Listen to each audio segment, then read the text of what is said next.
எந்த ஒரு யூடியூப் சேனலுமே இதை பத்தி பேசல. ஏன் வாய் திறக்கல? உங்க வாயெல்லாம் வாழைப்பழம் இருக்கா, புண்ணுன்னு ஏற்பட்டு இருக்கா? ஏன் திறக்கல? வாய் திறந்து பேசுங்க.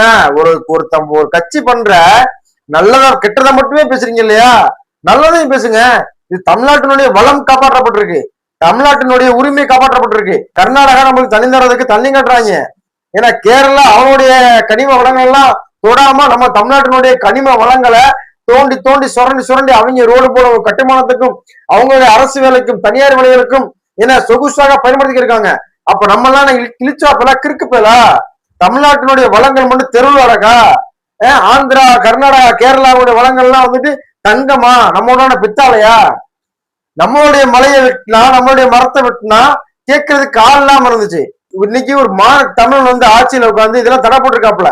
அதை பத்தி இந்த வாடகை வாய்கள் எதையுமே வாயை திறக்கல. ஏன் உங்களுக்கு அவ்வளவு வன்மம் என்ன? அவ்வளவு வன்மம் என்ன? கரூர் மக்களுக்கு, ஏன்னா கரூர்ல உயிரிழந்த அந்த 31 பேர் குடும்பங்களுக்கு அரசு வேலையை ரத்து பண்ணணும் அப்படின்னு போராடி ஏன்னா அந்த ரத்த அதுகிட்டு வாங்கின இந்த நாம் தமிழர் கட்சி ஏன் இதை பத்தி பேசல? சாட்டை ஏன் இதை பத்தி பேசல? ஏன் அப்படின்னா உங்களுடைய ஒரே அஜெண்டா ஏன்னா நாம் தமிழர் கட்சியோட ஒரே அஜெண்டா என்ன அப்படின்னா தாவேக்கா எது பண்ணாலும் எதிர்க்கணும். தாவேக்கா அரசை வந்து எதிர்க்கிறது தான் முழுக்க முழுக்க அவங்களுடைய நோக்கம். 2026 தேர்தலில் அறிவிக்கிறதுக்கு முன்னாடி அவங்களோட நிலைப்பாடு வேறு. 2026 தேர்தல் அறிவிச்சதுக்கு அப்புறமாக தமிழ்நாட்டினுடைய இன்றைய முதலமைச்சர் திரு ஜோசப் விஜய் அவர்கள் அவர்களுடைய கொள்கை கோட்பாடுகளை சொன்னதுக்கு அப்புறமா இவங்களோட நிலைப்பாடு வேறு.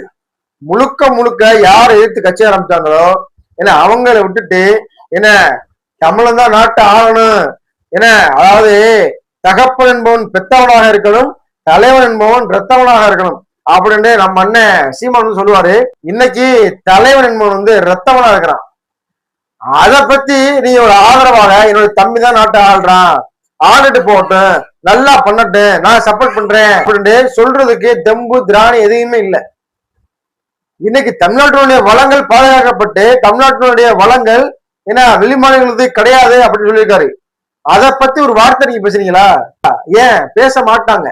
ஏன்னா இவங்களுடைய ஒரே அஜெண்டா ஏன்னா விஜயை எதிர்ப்பது, தாவேக்காவை எதிர்ப்பது.